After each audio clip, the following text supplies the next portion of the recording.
Sitharaman.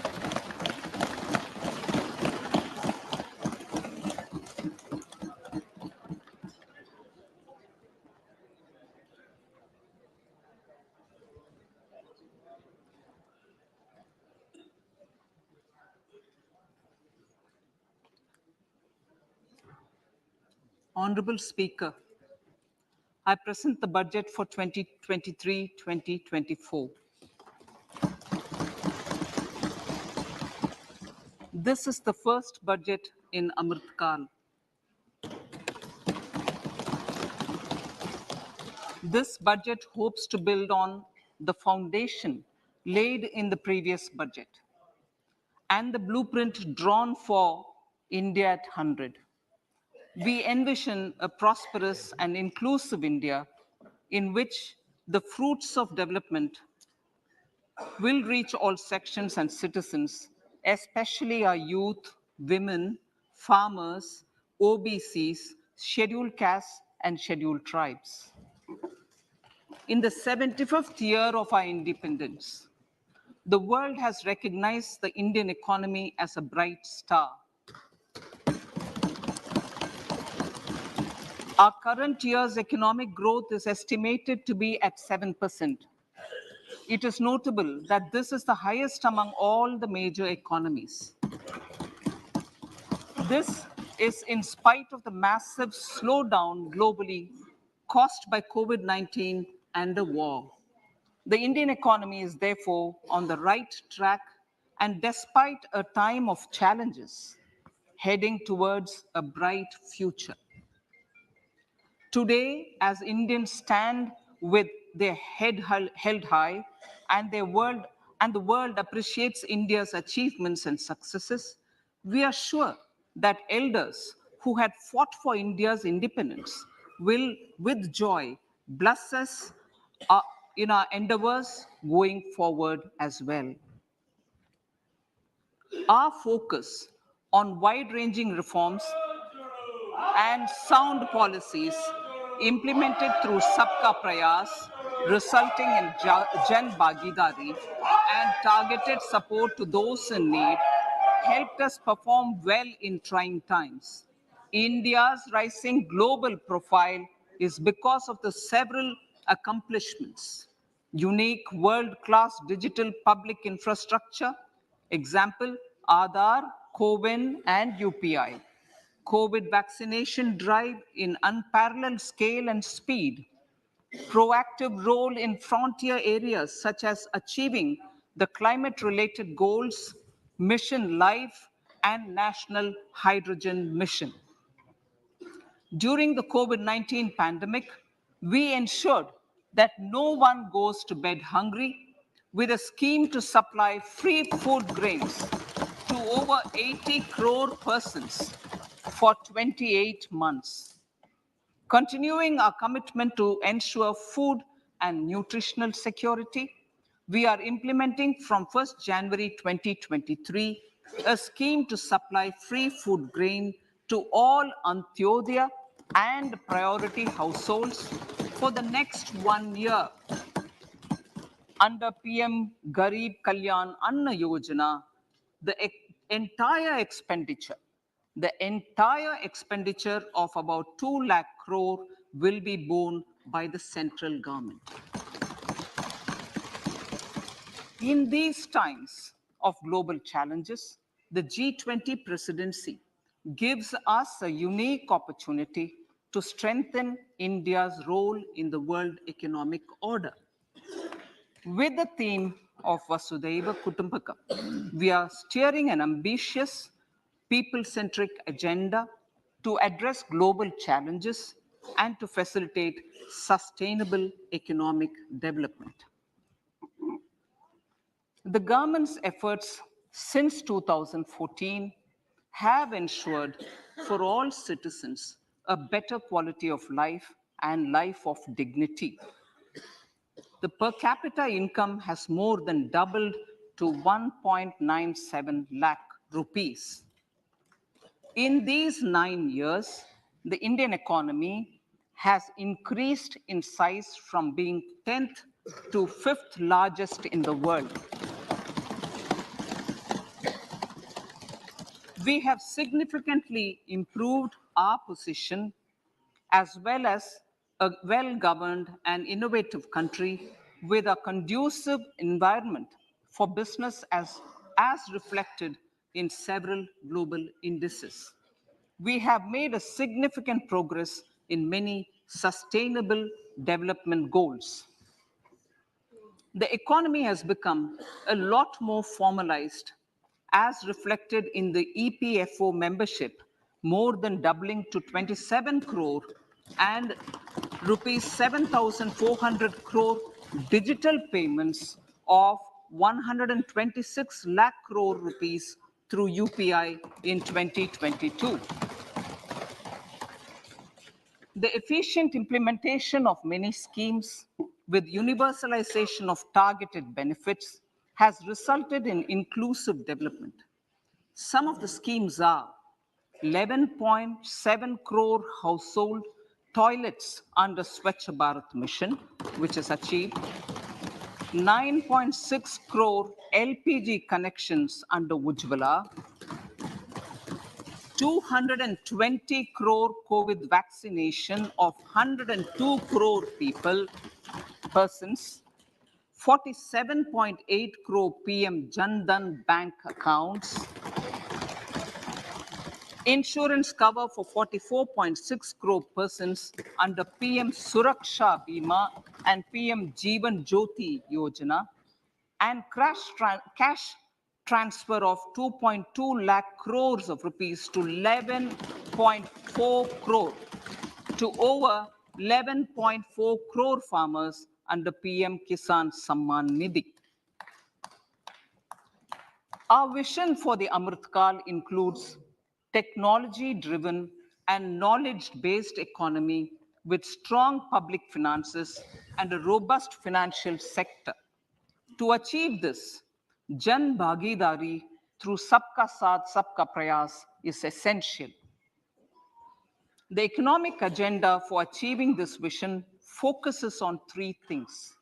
First, facilitating ample opportunities for citizens, especially the youth, to fulfill their aspirations.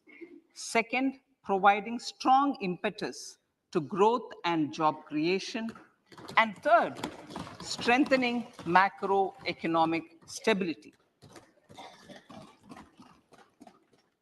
To service these focus areas in our journey to India at 100, we believe that the following four opportunities can be transformative during Amrit Kal. Economic empowerment of women. Deen Dayal Antyodaya Yojana National Rural Livelihood Mission has achieved remarkable success by mobilizing rural women into 81 lakh self-help groups. We will enable these groups to reach the next stage of economic empowerment through formation of large producer enterprises or collectives, with each having several thousand members and managed professionally. They will be helped with raw materials supply and for better design, quality, branding, and marketing of their products. Through supporting these policies, they will be enabled to scale up their operations to serve the large consumer markets, as has been the case with the several startups growing into unicorns. PM Vishwakarma Kaushal Samman, PM Vikas. For centuries, traditional artisans and craftspeople who work with their hands using tools have brought renown for India. They're generally referred to as Vishwakarma. The art and the handicraft created by them represents the true spirit of Atmanirbhar Bharat. For the first time, a package of assistance for them has been conceptualized. The new scheme will enable them to improve the quality, scale, and reach of their products, integrating them with the MSME value chain. The components of the scheme will include not only financial support, but also access to advanced skill training, knowledge of modern digital techniques, and efficient green technologies, brand promotion, linkage with local and global markets, digital payments, and social security. This will greatly benefit the scheduled castes, scheduled tribes, OBCs, women, and people belonging to the weaker sections. Tourism. The country offers immense attraction for domestic as well as foreign tourists. There is a large potential to be tapped in tourism. The sector holds huge opportunities for jobs and entrepreneurship for youth in particular. Promotion of tourism will be taken up on mission mode with active participation of states, convergence of government programs, and public-private partnerships. Green growth. We are implementing many programs for green fuel, green energy, green farming, green mobility, green buildings, and green equipment, and policies for efficient use of energy across various economic sectors. These green growth efforts help in reducing carbon intensity of the economy and provides for large-scale green job opportunities.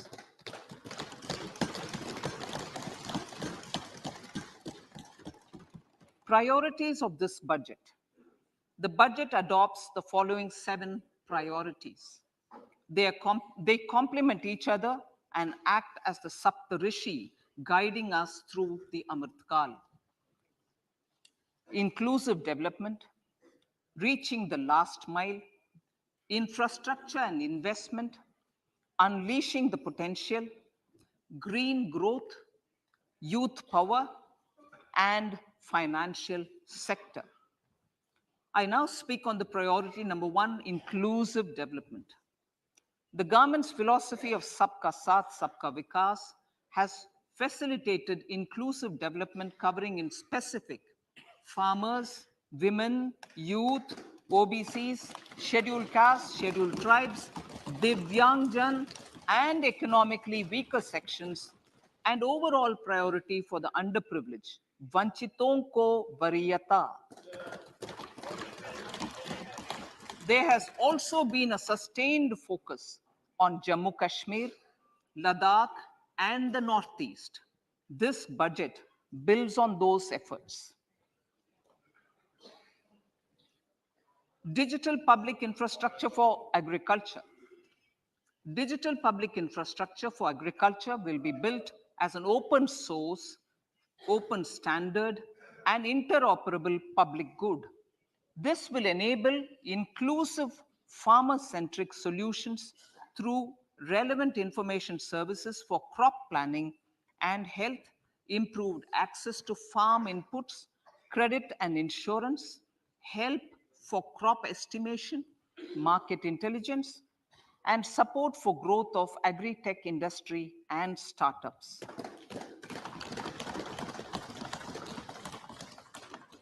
An agriculture accelerator fund. An agriculture accelerator fund will be set up to encourage agri startups by young entrepreneurs in rural areas. The fund will aim at bringing innovative and affordable solutions for challenges faced by farmers. It will also bring in modern technologies to transform agricultural practices, increase productivity and profitability. To enhance the productivity of extra long staple cotton, we will adopt a cluster-based and value chain approach through public-private partnerships. This will mean collaboration between farmers, state, and industry for input supplies, extension services, and market linkages. We will launch an Atmanirbhar Clean Plant program to boost availability of disease-free, quality planting material for high-value horticultural crops at an outlay of 2,200 crores. Global hub for millets. Millets which are Sri Anna. India is the forefront. India is at the forefront of popularizing millets, whose consumption furthers nutrition, food security, and welfare of farmers, said the Honorable Prime Minister. We are the largest producer and second largest exporter of Sri Anna in the world. We grow several types of Sri Anna, such as Sri Anna Jowar, Sri Anna Ragi, Sri Anna Bajra, Sri Anna Kutu, Ramdana, Kangni, Kutni, Kutki, Kodo, China, and Sama. These have a number of health benefits and have been an integral part of our food for centuries. I acknowledge with pride the huge service done by small farmers in contributing to the health of fellow citizens by growing these Sri Anna. Now, to make India a global hub for Sri Anna, the Indian Institute of Millet Research, ideally Indian Institute of the Sri Anna Research, Hyderabad, will be supported as the center of excellence for sharing best practices, research, and technologies at the international level. The agricultural credit target will be increased to 20 lakh crores with focus on animal husbandry, dairy, and fisheries. We will launch a new sub-scheme of PM Matsya Sampada Yojana, which is an existing scheme, but we launch a new sub-scheme with targeted investment of 6,000 crores to further enable activities of fishermen, fish vendors, and micro and small entrepreneurs, improve value chain efficiencies, and expand the market. For farmers, especially small and marginal farmers and other marginalized sections, the government is promoting cooperative-based economic development model. A new Ministry of Cooperation was formed with a mandate to realize the vision of Sahkar Se Samriddhi. To realize this vision, the government has already initiated computerization of 63,000 primary agricultural credit societies with an investment of 2,560 crores, 2,516 crores. In consultation with all the stakeholders and the states, model bylaws for PACS were formulated, enabling them to become multi-purpose PACS. A national cooperative database is being prepared for countrywide mapping of cooperative societies. With this backdrop, we will implement a plan to set up massive decentralized storage capacity.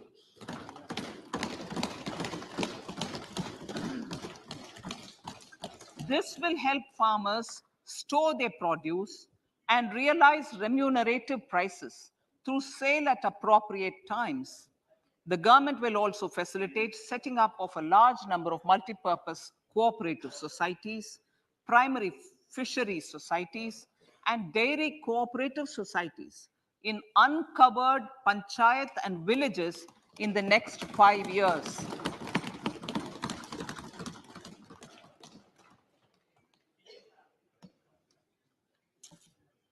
Health, education, and skilling. 157 new nursing colleges will be established in co-location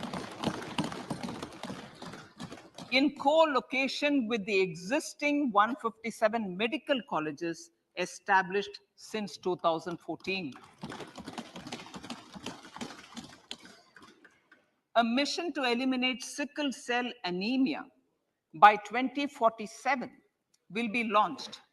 It will entail awareness creation, universal screening of 7 crore people in the age group of 0 to 40 years in affected tribal areas and counseling through collaborative efforts of central ministries and state governments.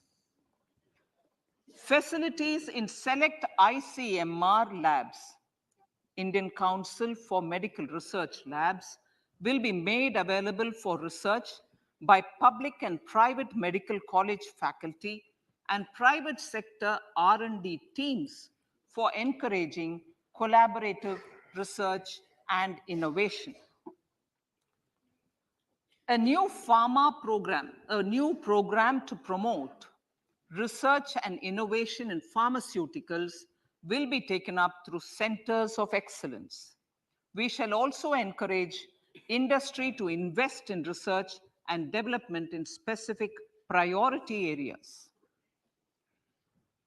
Dedicated multidisciplinary courses for medical devices will be supported in existing institutions to ensure availability of skilled manpower for futuristic medical technologies, high-end manufacturing, and research. Teachers training. Teachers training will be re-envisioned through innovative pedagogy, curriculum transaction, continuous professional development, dipstick surveys, and ICT implementation. The District Institute of Education and Training will be developed as vibrant institutes of excellence for this purpose.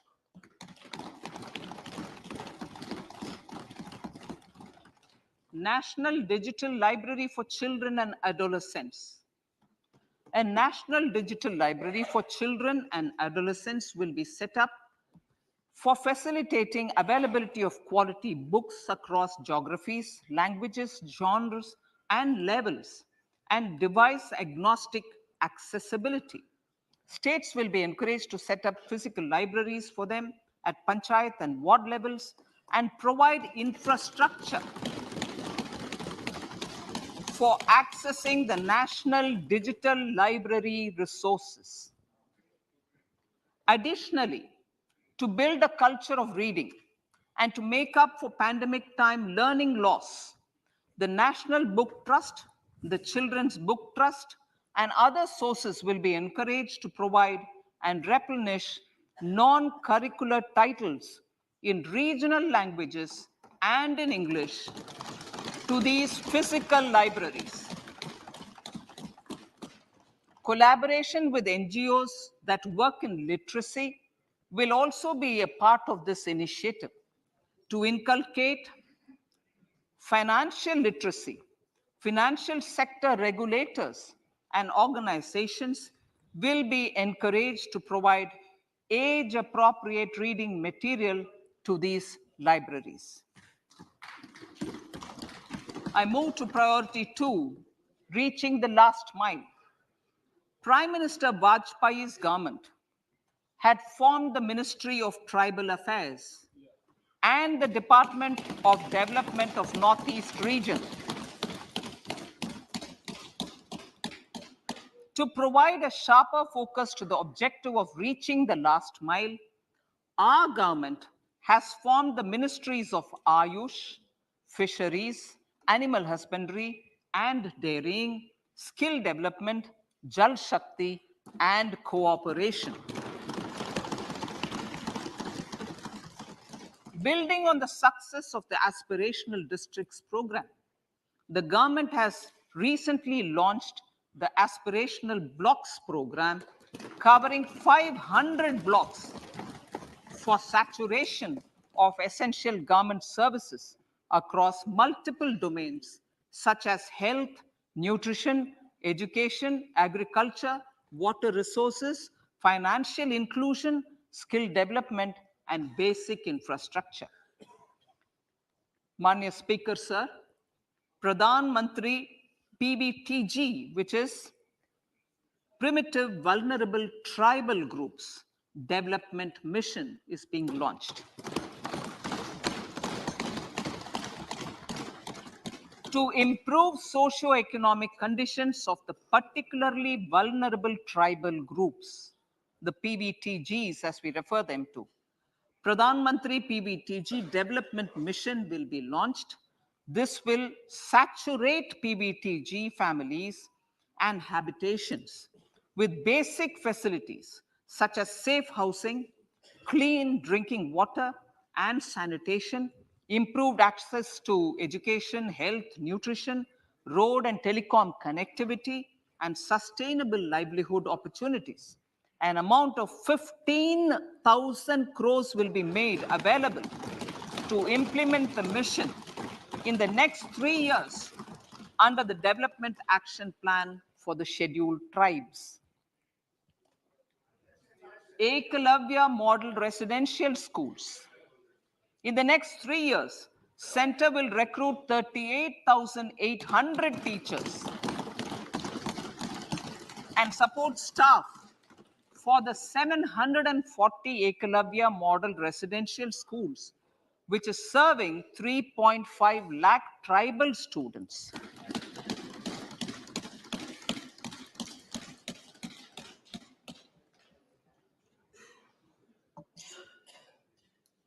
In the drought-prone central regions of Karnataka, central assistance of 5,300 crore will be given to Upper Bhadra project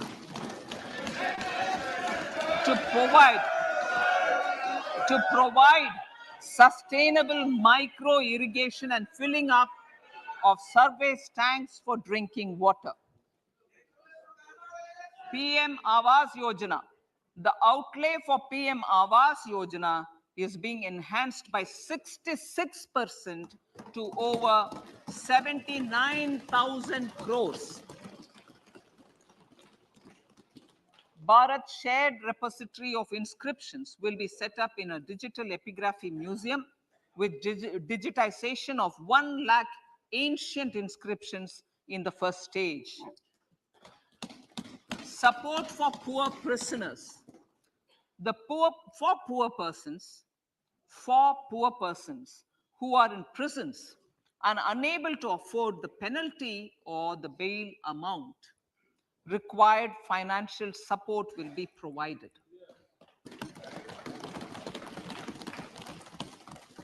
Priority number 3, infrastructure and investment. Investments in infrastructure and productive capacity have a large multiplier impact on growth and employment. After the subdued period of the pandemic, private investments are growing again. The budget takes the lead once again to ramp up the virtuous cycle of investment and job creation. Honorable Speaker, sir, the capital investment outlay is being increased steeply for the 3rd year in a row by 33% to 10 lakh crores, which would be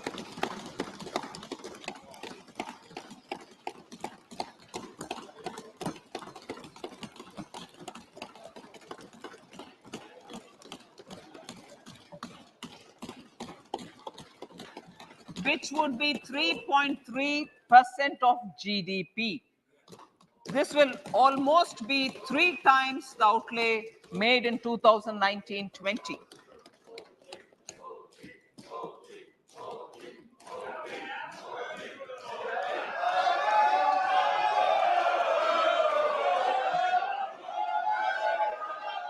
This substantial increase in recent years is central to the government's efforts to enhance growth potential and job creation, crowd in private investments, and provide a cushion against global headwinds.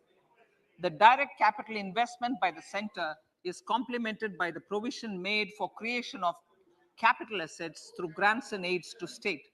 The effective capital expenditure of the center is budgeted at 13.7 lakh crore rupees, which will be 4.5% of GDP.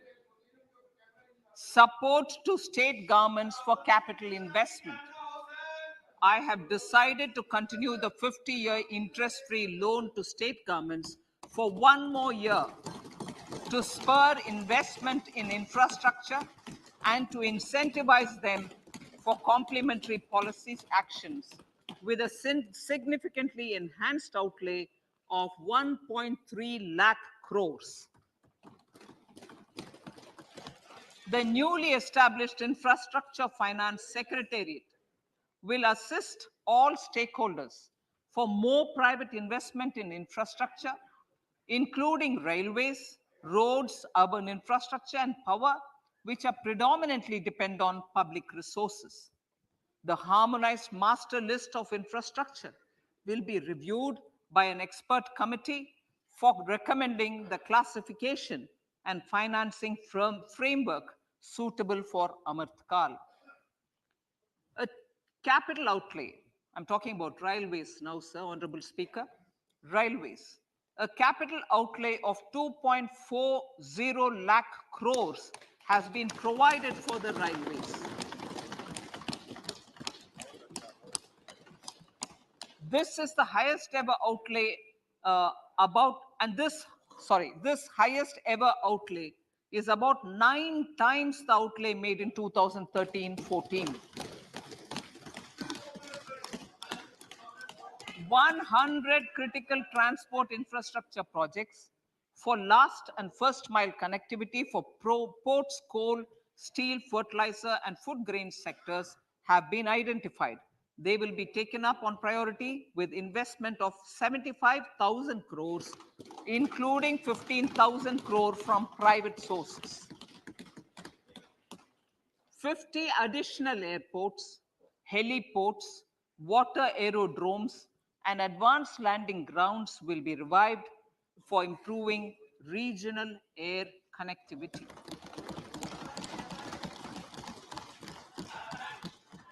Sustainable cities for tomorrow.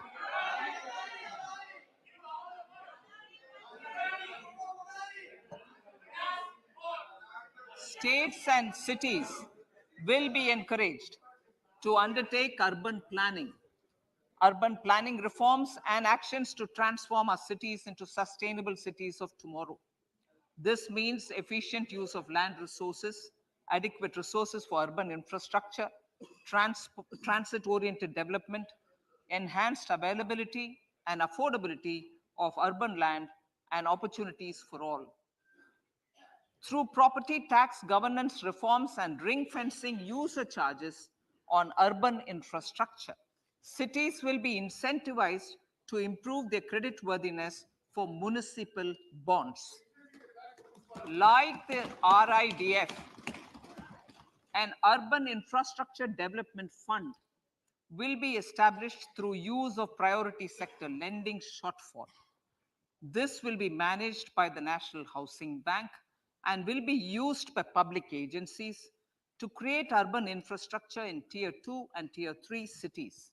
States will be encouraged to leverage resources from the grants of the 15th Finance Commission as well as existing schemes to adopt appropriate user charges while accessing the UIDF. We expect to make available 10,000 crore rupees per annum for this purpose. All cities and towns will be enabled for 100% mechanical desludging of septic tanks and sewers to transition from manhole to machine hole mode.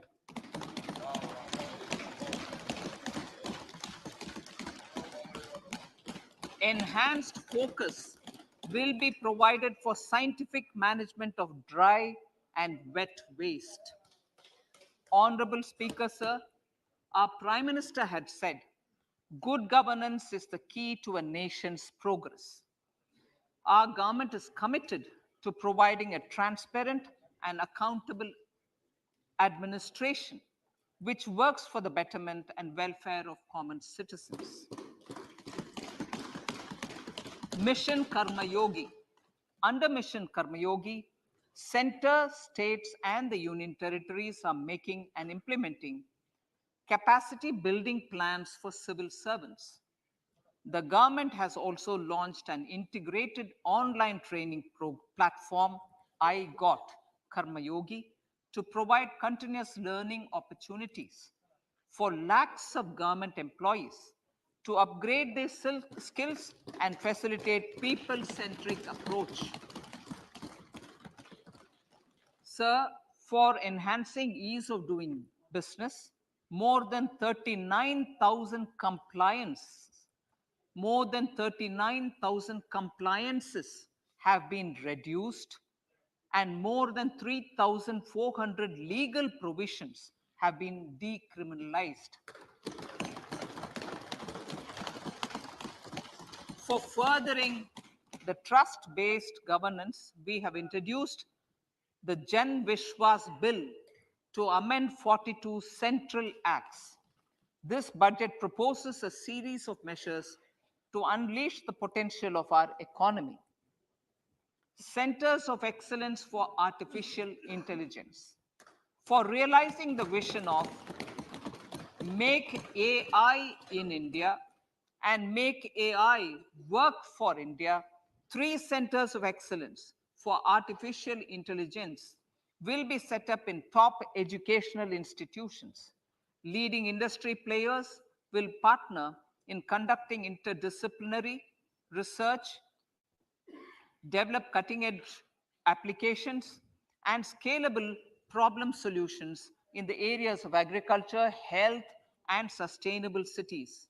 This will galvanize an effective AI ecosystem and nurture quality human resources in the field. National Data Governance Policy to unleash innovation and research by startups and academia. A national data governance policy will be brought out. This will enable access to anonymized data. The KYC process will be simplified, adopting a risk-based instead of one-size-fits-all approach. The financial sector regulators will also be encouraged to have a KYC system fully amenable to meet the needs of digital India. One-stop solution for identity and address updating. A one-stop solution for reconciliation and updating of identity and address of individuals maintained by various government agencies, regulators, and regulated entities will be established using DigiLocker service and Aadhaar as foundational identity. Speaker, sir, common business identifier. For the business establishments required to have a permanent account number, the PAN will be used as the common identifier for all digital systems of specified government agencies. This will bring ease of doing business, and it will be facilitated through a legal mandate. For obviating the need for separate submission of same information to different government agencies, a system of unified filing process will be set up. Such filing of information or return in simplified forms on a common portal will be shared with other agencies as per the filer's choice. Vivad Se Vishwas 1, relief for MSMEs. In cases of failure by MSMEs to execute contracts during the COVID period, 95% of the forfeited amount relating to the bid or performance security will be returned to them by government and government undertakings. This will provide relief to the MSMEs. Vivad Se Vishwas 2, settling contractual disputes. To settle contractual disputes of government and government undertakings, wherein arbitral award is under challenge in a court, a voluntary settlement scheme with standardized terms will be introduced. This will be done by offering graded settlement terms depending on pendency level of the dispute. The state support mission of Niti Aayog will be continued for 3 years for our collective efforts towards national priorities. Result-based financing. To better allocate scarce resources for competing development needs, the financing of select schemes will be changed on a pilot basis from input-based to result-based. E-courts. For efficient administration of justice, phase 3 of e-courts projects phase 3 of the e-courts project will be launched with an outlay of 7,000 crores. Fintech services in India have been facilitated by our digital public infrastructure, including Aadhaar, PM Jan Dhan Yojana, Video, KYC, India Stack, and UPI. To enable more fintech innovative services, the scope of documents available in DigiLocker for individuals will be expanded. An entity DigiLocker will be set up for the use by MSMEs, large businesses, and also charitable trusts.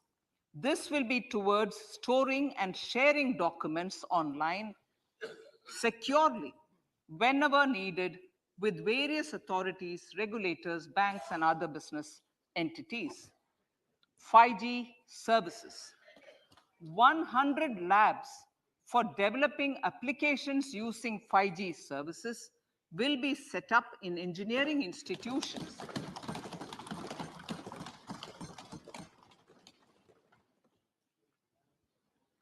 To realize a new range of opportunities, business models, and employment potential. The labs will cover, among others, applications such as smart classrooms, precision farming, intelligent transport systems, and healthcare applications. Lab-grown diamonds. Lab-grown diamonds is a technology and innovation-driven emerging sector with high employment potential. These environment-friendly diamonds, which have optically and chemically the same properties as natural diamonds. To encourage indigenous production of LGD, lab-grown diamond seeds and machines, and to reduce import dependency, a research and development grant will be provided to one of the IITs for 5 years. To reduce the cost of production, a proposal to review the custom duty on LGD seeds will be indicated in Part B of the speech. I come to the fifth priority, Honorable Speaker, sir, green growth.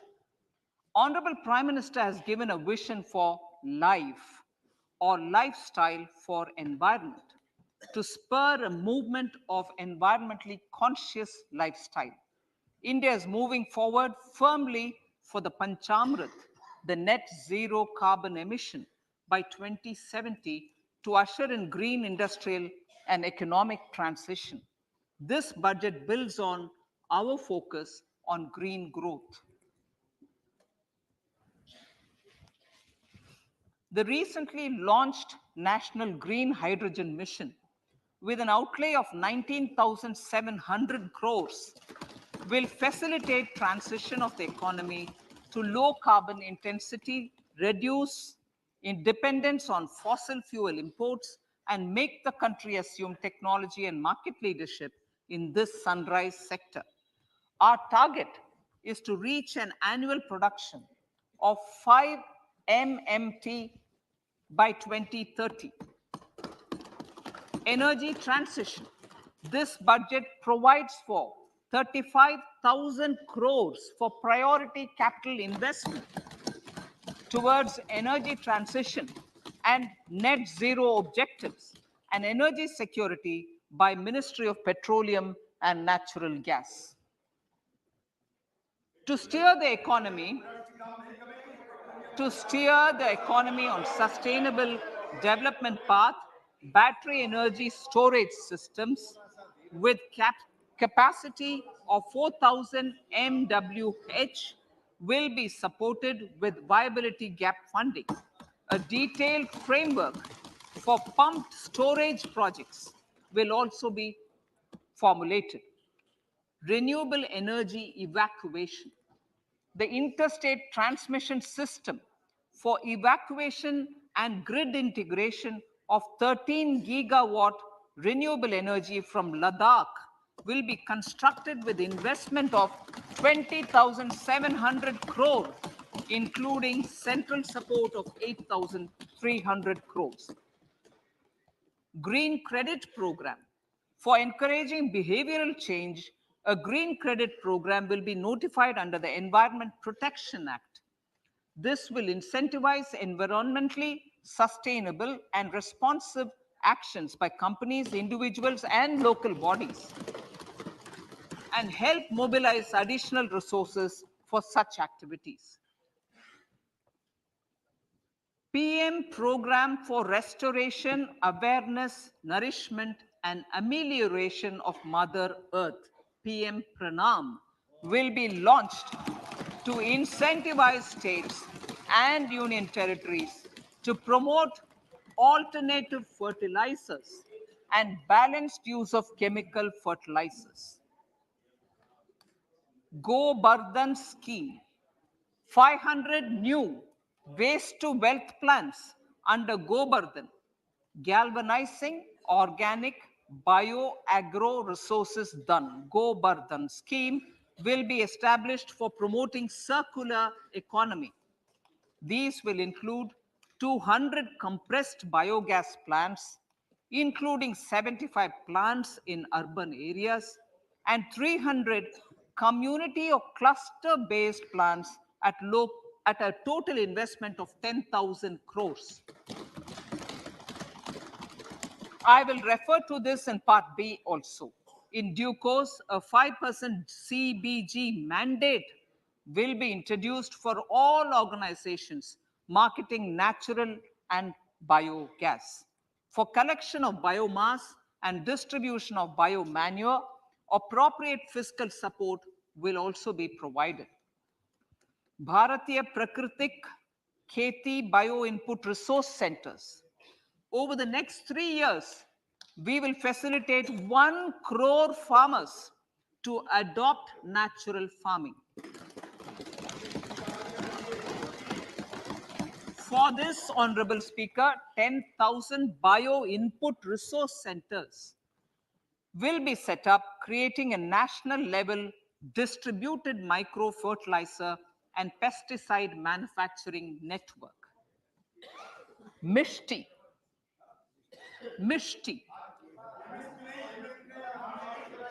Building on India's success in afforestation, mangrove initiative for shoreline habitats and tangible incomes, Mishti, will be taken up for mangrove plantation along the coastline and on salt pan lands wherever feasible through convergence between Manrega, Campa Fund and other sources. Amrit Dharohar. Wetlands are vital ecosystems which sustain biological diversity. In his latest Man Ki Baat, the Prime Minister said, now, I quote, now the total number of Ramsar sites in our country has increased to 75, whereas before 2014, there were only 26, unquote. Local communities have always been at the forefront of conservation efforts. The government will promote their unique conservation values through Amrit Dharohar, a scheme that will be implemented over the next 3 years to encourage optimal use of wetlands and enhance biodiversity, carbon stock, ecotourism opportunities, and income generation for local communities. Coastal shipping. Coastal shipping will be promoted as the energy efficient and lower cost mode of transport, both for passengers and freight, through PPP mode with viability gap funding. Vehicle replacement. Vehicle replacement is an important continuing policy, replacing the old political, I know, replacing, absolutely, thank you.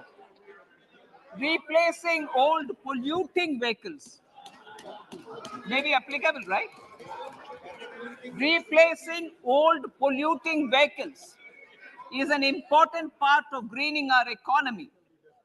In furtherance of the vehicle scrapping policy mentioned in Budget 21-22, I have allocated adequate funds to scrap old vehicles of the central government.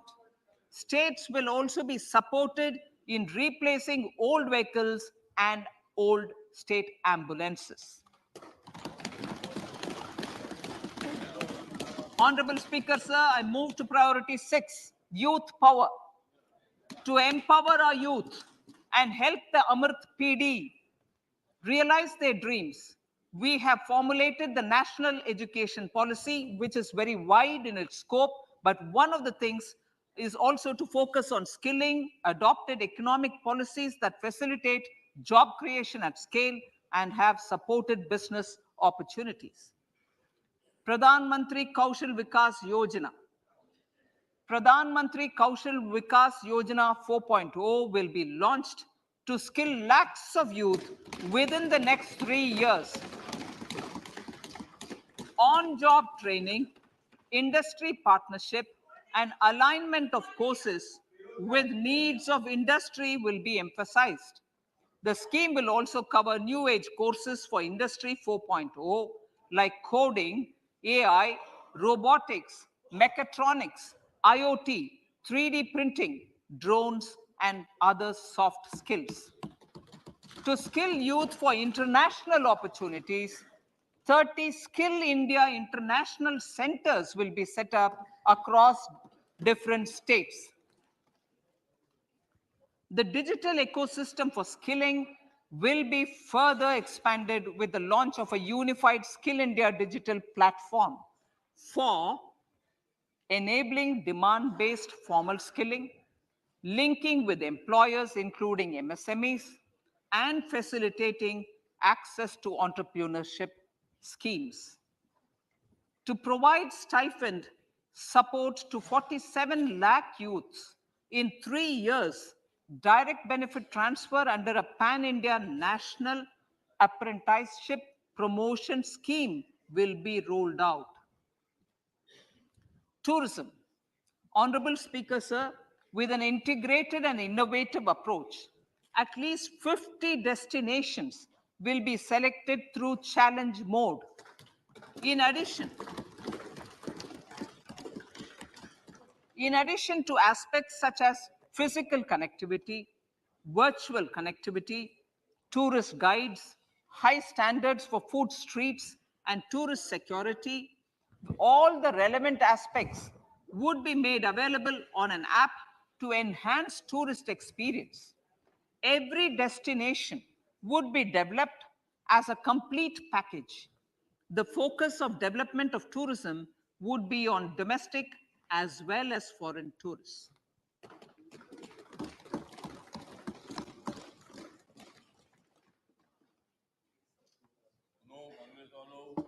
Sector-specific skilling and entrepreneurship development will be dovetailed to achieve the objectives of Dekho Apna Desh initiative.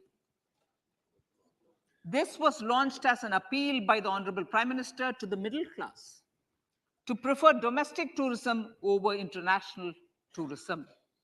The integrated development of theme-based tourist circuits, the Swadesh Darshan scheme, was also launched. Under the Vibrant Villages program, tourism infrastructure and amenities will be facilitated in border villages. Unity Mall. States will be encouraged to set up a Unity Mall in their state capital or most prominent tourism center or the financial capital for promotion and sale of their one district, one product and GI products and other handicraft products, and for providing space for such products of all other states as well. Sir, priority number 7, financial sector. Our reforms in the financial sector and innovative use of technology have led to financial inclusion at scale, better and faster service delivery, ease of access to credit, and participation in financial markets. This budget proposes to further these measures. Credit guarantee for MSMEs. Last year, I proposed revamping of the credit guarantee scheme for the MSMEs. I am happy to announce that the revamped scheme will take effect from 1st April 2023 through infusion of 9,000 crores in the corpus. This will enable additional collateral-free guaranteed credit of 2 lakh crores of rupees. Further, the cost of credit will be reduced by about 1%. A national financial information registry will be set up to serve as the central repository of financial and ancillary information. This will facilitate efficient flow of credit, promote financial inclusion, and foster financial stability. A new legislative framework will govern this credit public infrastructure and will be designed in consultation with the RBI. To meet the needs of Amritkal and to facilitate optimum regulation in the financial sector, public consultation, as necessary and feasible, will be brought to the process of regulation making and issuing subsidiary directions. To simplify, to ease, and to reduce cost of compliance, financial sector regulators will be requested to carry out a comprehensive review of existing regulations. For this, they will consider suggestions from public and regulated entities. Time limits to decide the application under various regulations will also be laid down. Honorable Speaker, sir, to enhance business activities in GIFT IFSC, the following measures will be taken. Delegating powers under the SEZ Act to the IFSCA to avoid dual regulation. Setting up a single window IT system for registration and approval of IFSCA, SEZ authorities, GSTN, RBI, SEBI, and IRDAI. Permitting acquisition financing by IFSC banking units of foreign banks, establishing a subsidiary of Exim Bank for trade refinancing, amending IFSCA Act for statutory provisions for arbitration, ancillary services, and avoiding dual regulation under the SEZ Act, and recognizing offshore derivative instruments as valid contracts. Honorable Speaker, sir, data embassy. For countries looking for digital continuity solutions, we will facilitate setting up of their data embassies in GIFT IFSC.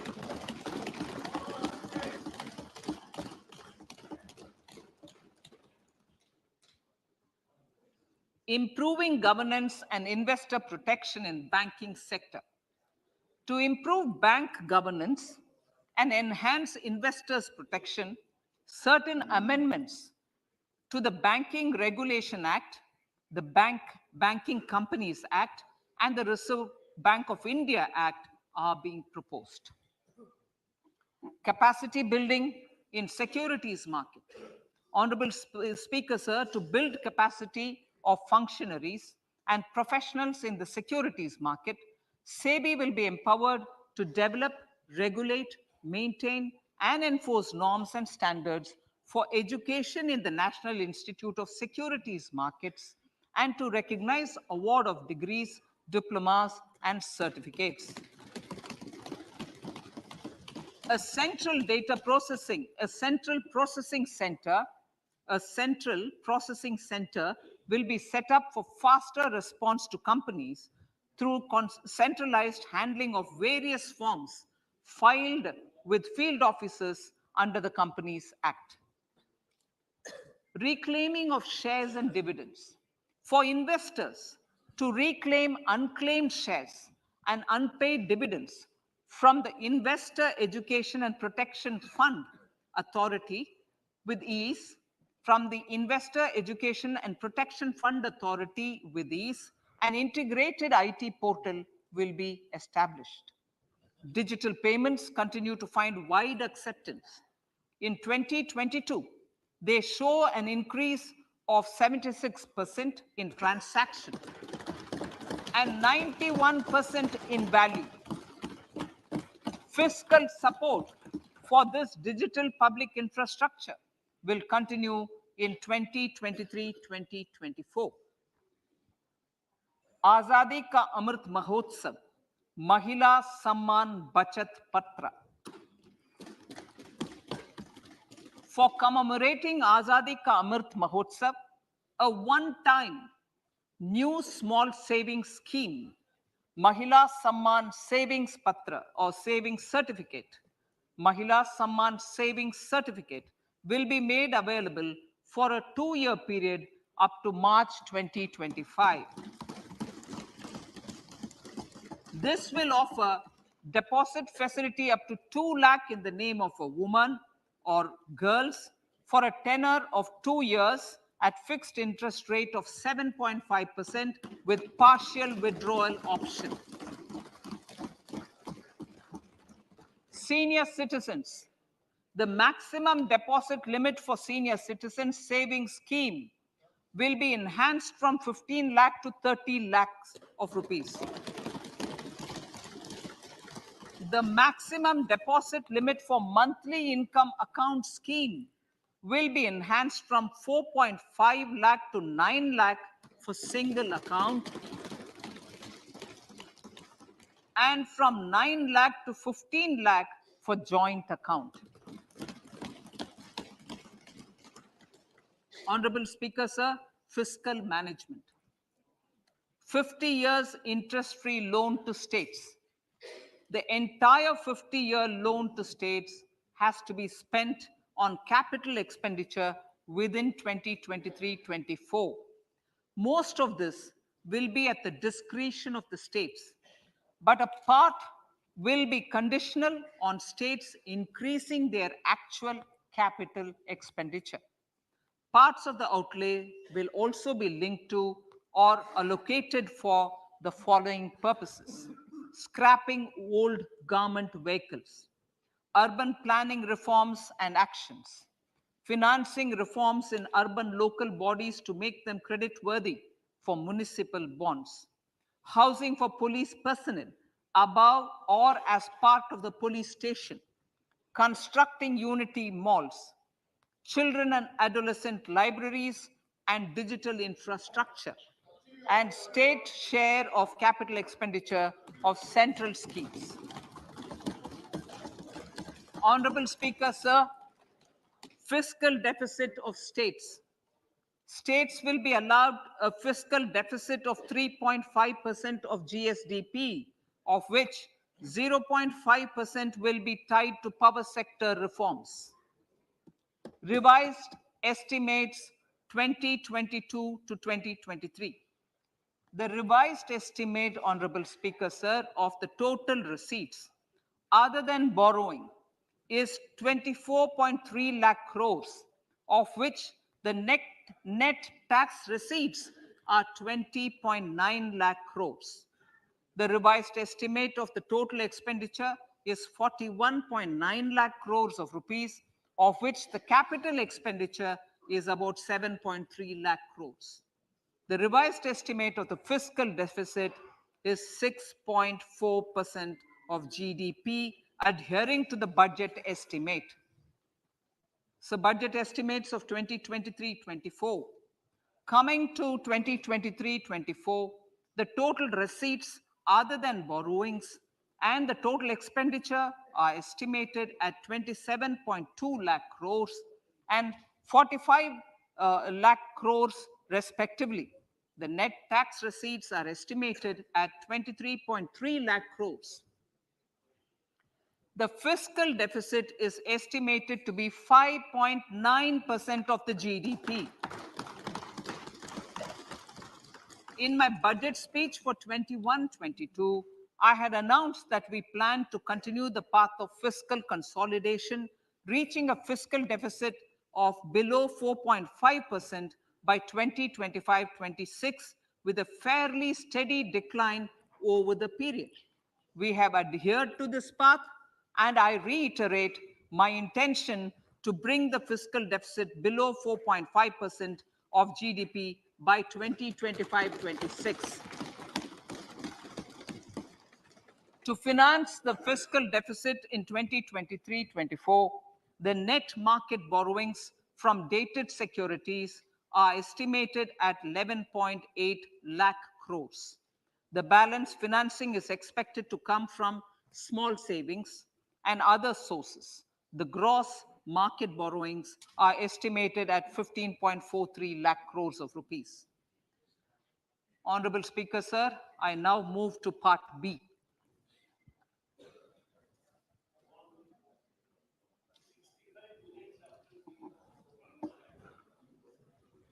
Indirect taxes. My indirect tax proposals will aim to promote exports, boost domestic manufacturing, enhance domestic value addition, encourage green energy and mobility. A simplified tax structure with fewer tax rates helps in reducing compliance burden and improving tax administration. I propose to reduce the number of basic customs duty rates on goods other than textiles and agriculture from 21 to 13. As a result, there are minor changes in the basic custom duties, cesses and surcharges on some items including toys, bicycle, automobiles and naphtha. Green mobility. To avoid cascading of taxes on blended compressed natural gas, I propose to exempt excise duty on GST paid compressed biogas contained in it. To further provide impetus to green mobility, customs duty exemptions is being extended to import of capital goods and machinery required for manufacture of lithium-ion cells for batteries used in electrical vehicles as well. Electronics. As a result of various initiatives of the government, including phased manufacturing program, mobile phone production in India has increased from 5.8 crore units valued at about 18,900 crore in 2014-15 to 31 crore units valued at 2,75,000 crore in the last financial year. To further deepen domestic value addition in manufacturing of mobile phones, I propose to provide relief to customs duty. I propose to provide relief in customs duty on import of certain parts and inputs like camera lens and continue the concessional duty on lithium-ion cells for batteries for another year. Similarly, to promote value addition in manufacture of televisions, I propose to reduce the basic customs duty on parts of open cells of TV panels to 2.5%. Electrical. To rectify inversion of duty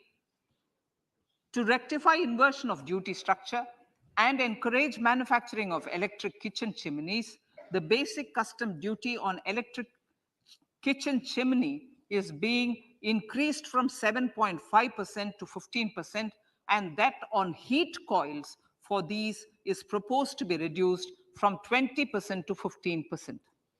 Chemicals and petrochemicals. Denatured ethyl alcohol is used in chemical industry. I propose to exempt basic customs duty on it. This will also support the ethanol blending program and facilitate an endeavor for energy transition. Basic customs duty is also being reduced on acid-grade fluorospar from 5% to 2.5% to make the domestic fluorochemicals industry competitive. Further, the basic customs duty on crude glycerin for use in manufacture of epichlorohydrin is proposed to be reduced from 7.5% to 2.5%.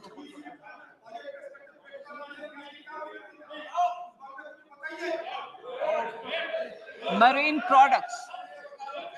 In the last financial year, marine products recorded the highest export growth, benefiting farmers in the coastal states of the country. To further enhance the export competitiveness of marine products, particularly shrimps, duty is being reduced on key inputs for domestic manufacture of shrimp feed.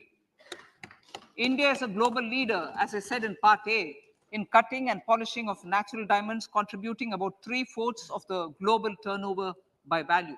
With the depletion of deposits of natural diamonds, the industry is moving towards lab-grown diamonds, and it holds huge promise. To seize this opportunity, I propose to reduce the basic customs duty on seeds used in their manufacture.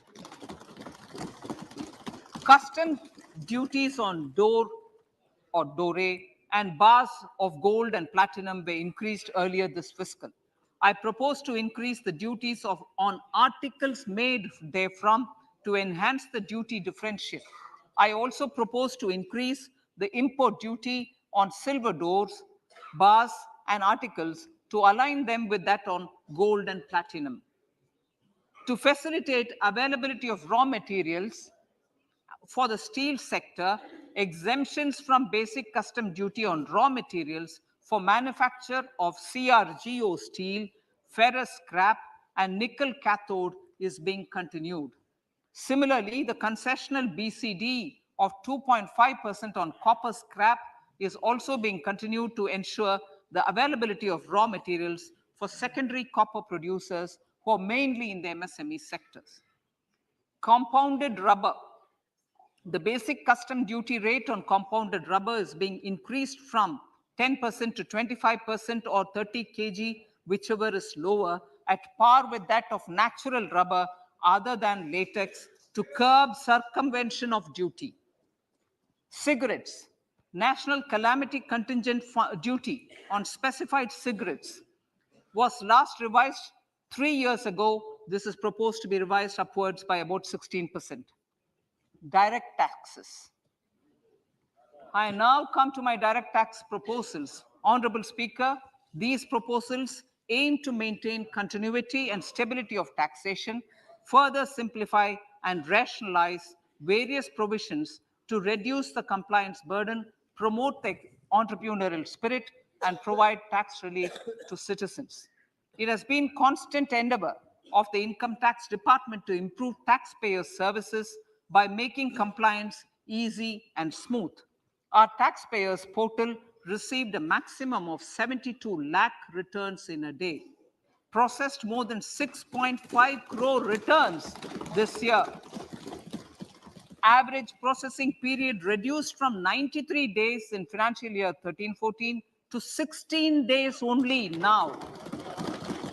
And 45% of the returns were processed within 24 hours.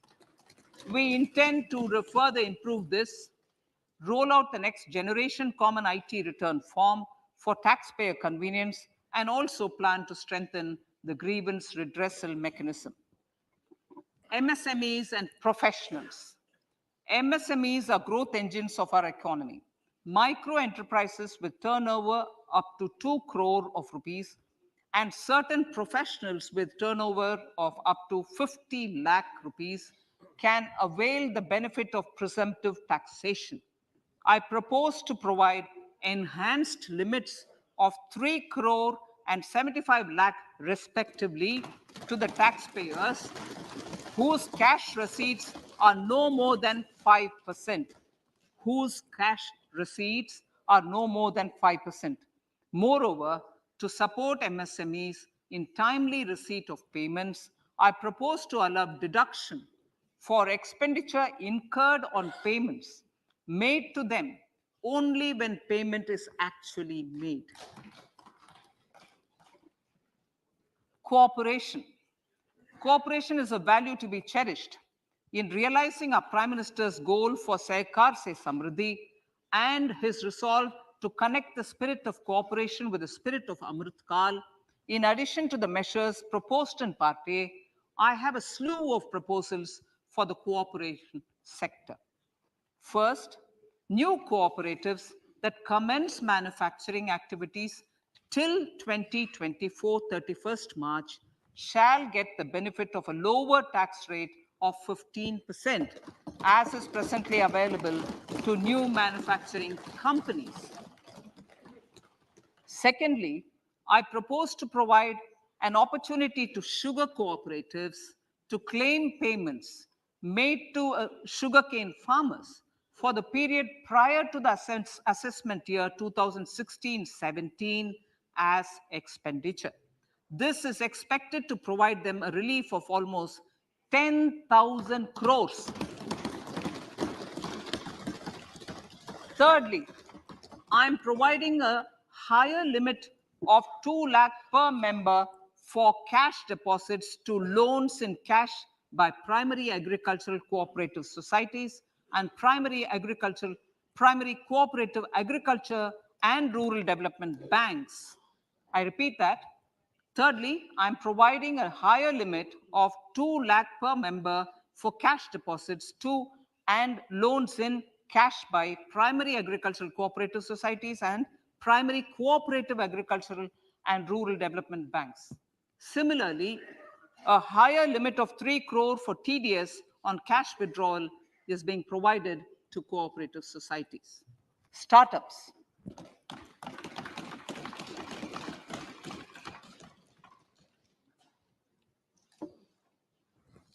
Entrepreneurship is vital for a country's economic development. We have taken a number of measures for startups and they have borne results.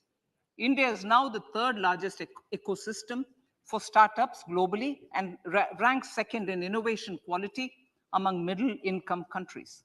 I propose to extend the date of incorporation for income tax benefits to startups from 31/3/2023 to 31/3/2024. I further propose to provide the benefit of carry forward of losses on change of shareholding of startups from 7 years of incorporation to 10 years.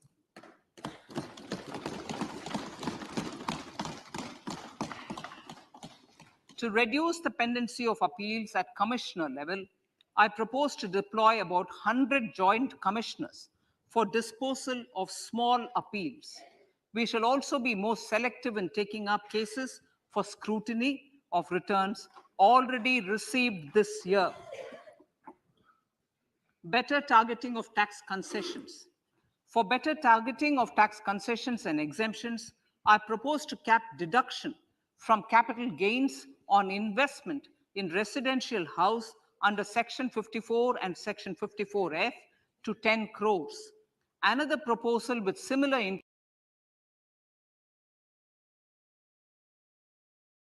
policies with very high value. Rationalization. Honorable Speaker, sir, there are a number of proposals relating to rationalization and simplification. Income of authorities, boards, and commissions set up by statutes of union or state for the purpose of housing, development of cities, towns, and villages, and regulating and developing an activity or matter is proposed to be exempted from income tax.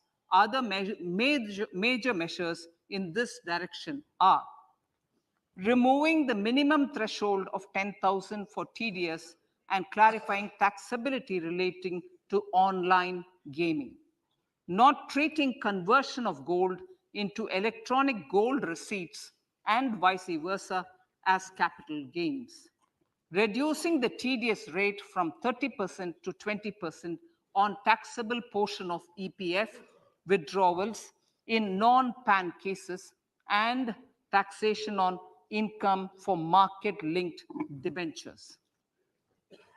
Other major proposals in the finance bill relate to the following: extension of period of tax benefits to funds relocating to IFSC, GIFT City till 31/3/2025, decriminalization under Section 276A of the Income Tax Act, allowing carry forward of losses on strategic disinvestment, including that of IDBI Bank, and providing EEE status to Agnivir Fund.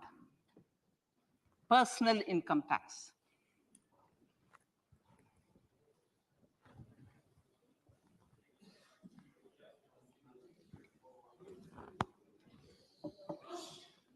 Now I come to what everyone is waiting for. Personal income tax. I have 5 major announcements to make in this regard. These primarily benefit our hard-working middle class. The first one concerns rebate. Currently, those with income up to 5 lakh do not pay any income tax in both old and new regimes. I propose to increase the rebate limit to 7 lakhs in the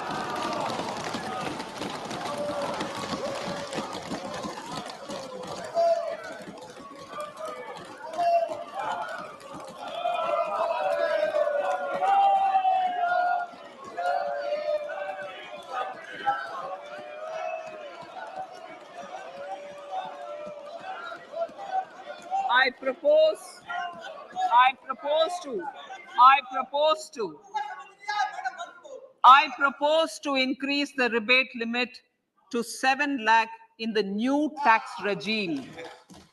Thus, persons in the new tax regime with income up to 7 lakhs will not have to pay any tax at all. The second proposal relates to middle class individuals. I had introduced in the year 2020 the new personal income tax regime with 6 income slabs starting from 2.5 lakh. I propose to change the tax structure in this regime by reducing the number of slabs to 5 and increasing the tax exemption limit to 3 lakhs. The new tax rates are 0 to 3 lakh, nil. 3 to 6 lakhs, 5%. 6 to 9 lakhs, 10%. 9 to 12 lakh, 15%.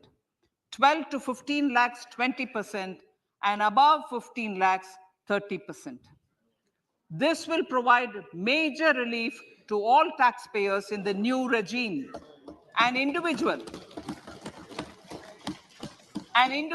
with an annual income of 9 lakhs will be required to pay only 45,000 rupees. This is only 5% of his or her income. It is a reduction of 25% on what he or she is required to pay now. That is 60,000. So in the place of 60,000, it is now only 45,000. Similarly, an individual with an income of 15 lakh rupees would be required to pay only 1.5 lakh or 10% of his income or her income, a reduction of 20% from the existing liability of 1,87,500 rupees. My third proposal is for the salaried class and the pensioners, including family pensioners, for whom I propose to extend the benefit of standard deduction to the new tax regime. Each salaried person with an income of 15.5 lakh rupees or more will thus stand to benefit by 52,500 rupees. My fourth announcement in personal income tax is regarding the highest tax rate, which in our country is 42.74%. This is among the highest in the world. I propose to reduce the highest surcharge rate from 37% to 25% in the new tax regime.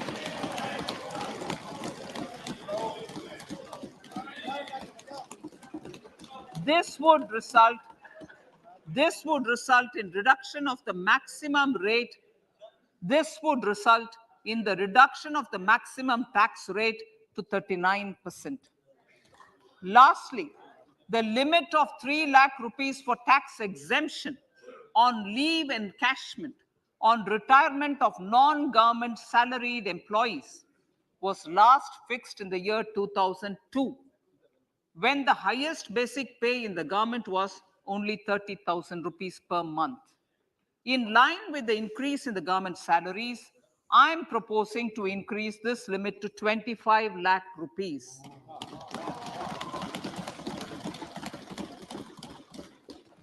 We are also making the new income tax regime as the default tax regime. However, citizens will continue to have the option to avail the benefit of the old tax regime. Apart from these, I'm also making some other changes as given in the annexure. As a result of these proposals, revenue of about 38,000 crore to 37,000 crore in direct taxes and rupees 1,000 crore in indirect taxes will be foregone, while revenue of about 3,000 crore will be additionally mobilized. Thus, the total revenue foregone is about 35,000 crores annually. Honorable Speaker, sir, with these words, I commend the budget to this August House.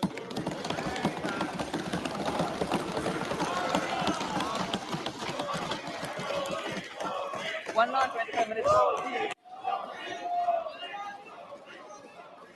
Item number 1, माननीय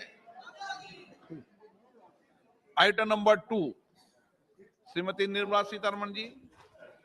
Sir, with your permission, I lay on the table of the following statements. Under Section 3(1) of the Fiscal Responsibility Budget Management Act 2003, 1. Medium-term fiscal policy cum fiscal policy strategy statement and macroeconomic framework statement. अन्य सदस्यगण, जैसा कि आपको समाचार भाग 2 के माध्यम से पहले ही सूचित किया जा चुका है कि माननीय वित्त मंत्री जी के बजट भाषण की प्रतियां हार्ड कॉपी के रूप में उपलब्ध कराई गई है. आप बजट भाषण की अपनी अपनी प्रति प्रकाशन पलक से ले लें.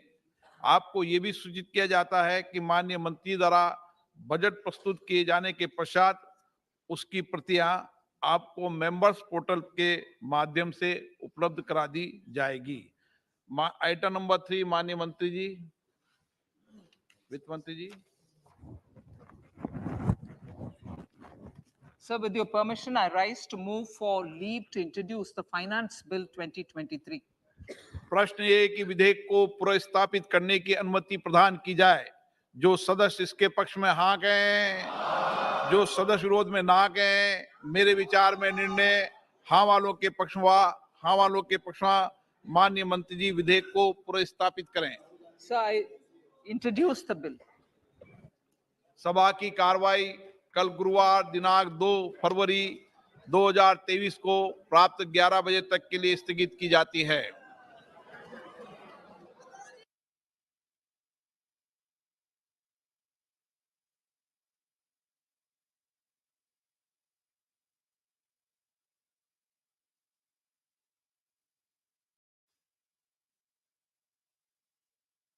माननीय सभासदों, माननीय अध्यक्ष जी,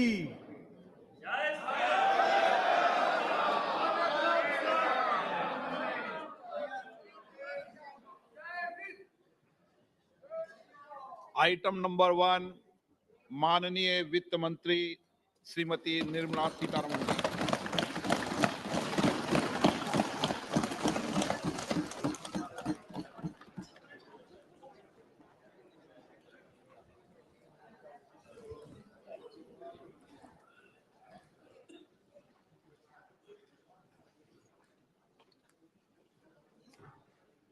Honorable Speaker, I present the budget for 2023-2024. This is the first budget in Amrit Kal. This budget hopes to build on the foundation laid in the previous budget and the blueprint drawn for India at 100. We envision a prosperous and inclusive India in which the fruits of development will reach all sections and citizens, especially our youth, women, farmers, OBCs, scheduled castes, and scheduled tribes. In the 75th year of our independence, the world has recognized the Indian economy as a bright star. Our current year's economic growth is estimated to be at 7%. It is notable that this is the highest among all the major economies. This is in spite of the massive slowdown globally caused by COVID-19 and the war. The Indian economy is therefore on the right track and despite a time of challenges, heading towards a bright future. Today, as Indians stand with their head held high and the world appreciates India's achievements and successes, we are sure that elders who had fought for India's independence will, with joy, bless us in our endeavors going forward as well. Our focus on wide-ranging reforms and sound policies implemented through Sabka Prayas, resulting in Jan Bhagidari and targeted support to those in need, helped us perform well in trying times. India's rising global profile is because of the several accomplishments. Unique world-class digital public infrastructure, example, Aadhaar, CoWIN, and UPI. COVID vaccination drive in unparalleled scale and speed, proactive role in frontier areas such as achieving the climate-related goals, Mission Life, and National Hydrogen Mission. During the COVID-19 pandemic, we ensured that no one goes to bed hungry with a scheme to supply free food grains to over 80 crore persons for 28 months. Continuing our commitment to ensure food and nutritional security, we are implementing from 1st January 2023 a scheme to supply free food grain to all Antyodaya and priority households for the next 1 year. Under PM Garib Kalyan Anna Yojana, the entire expenditure of about 2 lakh crore will be borne by the central government. In these times of global challenges, the G20 presidency gives us a unique opportunity to strengthen India's role in the world economic order. With the theme of Vasudhaiva Kutumbakam, we are steering an ambitious, people-centric agenda to address global challenges and to facilitate sustainable economic development.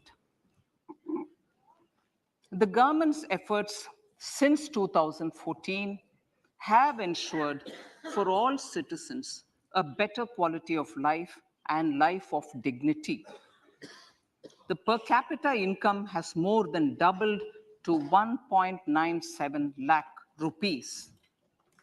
In these 9 years, the Indian economy has increased in size from being 10th to 5th largest in the world. We have significantly improved our position as well as a well-governed and innovative country with a conducive environment for business as reflected in several global indices. We have made a significant progress in many sustainable development goals.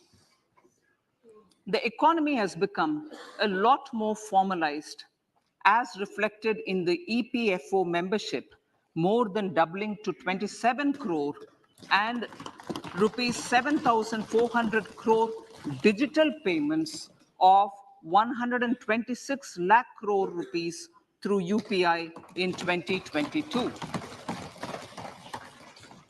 The efficient implementation of many schemes with universalization of targeted benefits has resulted in inclusive development.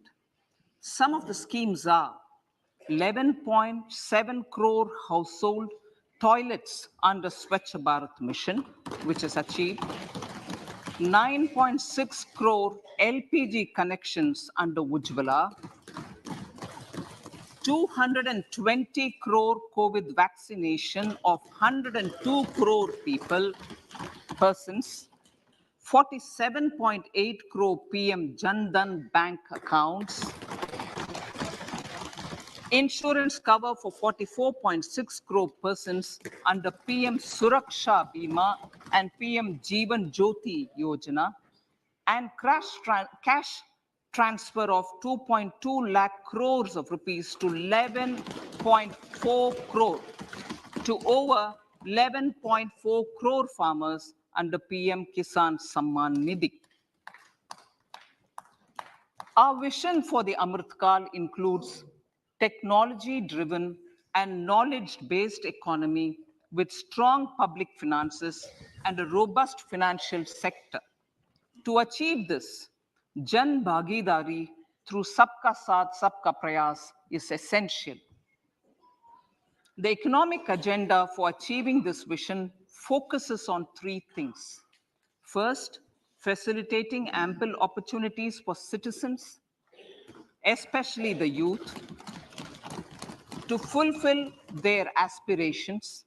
Second, providing strong impetus to growth and job creation. And third, strengthening macroeconomic stability. To service these focus areas in our journey to India at 100, we believe that the following four opportunities can be transformative during Amritkal. Economic empowerment of women. Deen Dayal Antyodaya Yojana National Rural Livelihood Mission has achieved remarkable success by mobilizing rural women into 81 lakh self-help groups. We will enable these groups to reach the next stage of economic empowerment through formation of large producer enterprises or collectives, with each having several thousand members and managed professionally. They will be helped with raw materials supply and for better design, quality, branding, and marketing of their products. Through supporting these policies, they will be enabled to scale up their operations to serve the large consumer markets, as has been the case with the several startups growing into unicorns. PM Vishwakarma Kaushal Samman, PM Vikas. For centuries, traditional artisans and craftspeople who work with their hands using tools have brought renown for India. They're generally referred to as Vishwakarma. The art and the handicraft created by them represents the true spirit of Atmanirbhar Bharat. For the first time, a package of assistance for them has been conceptualized. The new scheme will enable them to improve the quality, scale, and reach of their products, integrating them with the MSME value chain. The components of the scheme will include not only financial support, but also access to advanced skill training, knowledge of modern digital techniques, and efficient green technologies, brand promotion, linkage with local and global markets, digital payments, and social security. This will greatly benefit the scheduled castes, scheduled tribes, OBCs, women, and people belonging to the weaker sections. Tourism. The country offers immense attraction for domestic as well as foreign tourists. There is a large potential to be tapped in tourism. The sector holds huge opportunities for jobs and entrepreneurship for youth in particular. Promotion of tourism will be taken up on mission mode with active participation of states, convergence of government programs, and public-private partnerships. Green growth. We are implementing many programs for green fuel, green energy, green farming, green mobility, green buildings, and green equipment, and policies for efficient use of energy across various economic sectors.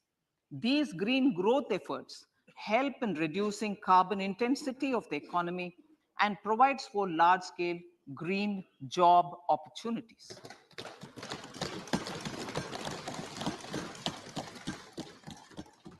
Priorities of this budget. The budget adopts the following 7